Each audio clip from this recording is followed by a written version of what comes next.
about that. This is Tate. She is our head coach here at Spot. This is Caleb. He's the team's coordinator. Together we run the Spot teams and try to give kids a really, really good experience and healthy relationship with rock climbing.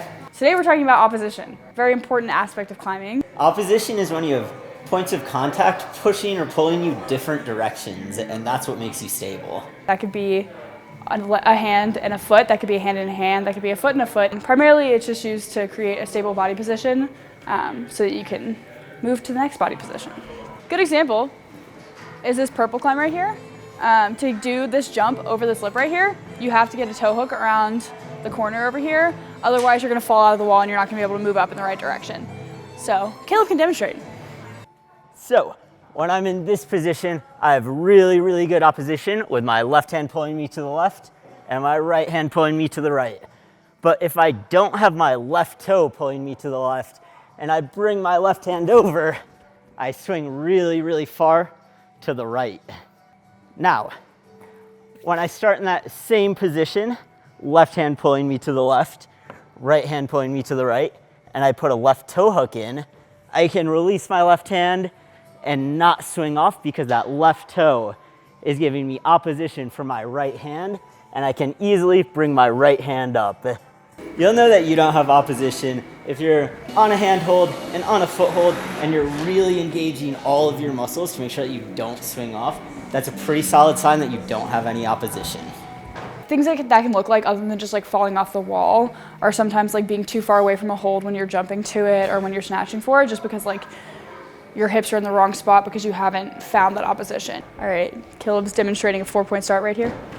Ooh, no opposition. He stepped up on top of this foothold and he went left hand to the side pull, but because the side pull's over here, it's kind of forcing your body this way. And because he didn't switch feet on this sloper right here, he had no opposition and therefore barndored off the wall. Next time, I'm gonna match my feet on this and then bring my left foot out. So I have opposition from a smear on my left foot, and I won't barn door and do a little 180 off of the wall. Caleb again on that 4-point start. He's up and foot swap. That smear on the wall is giving him some opposition. It felt so much better because I had that left foot pushing me to the right, which opposed my left hand, which was pulling me to the left. There are a lot of different ways to generate opposition, some of which are pretty common hand techniques and foot techniques that you already heard of, like heel hooks and toe hooks. Those are pretty common.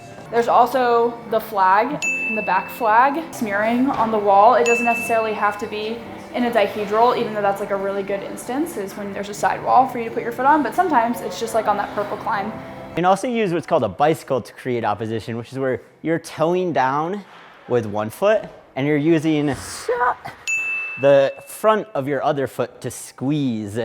So those were a bunch of ways you can create opposition, and something to be super conscious of while you climb is how you're falling. So if you fall by spinning off to the left, that indicates that you either need something to pull you to the right or push you to the right. So next time you're at the gym, you're projecting something and you're falling and you don't really understand why, or even when you're on something that's a little bit easier than you might expect to fall on and you're really confused as to why you're falling on that, think about opposition and where you might be lacking it.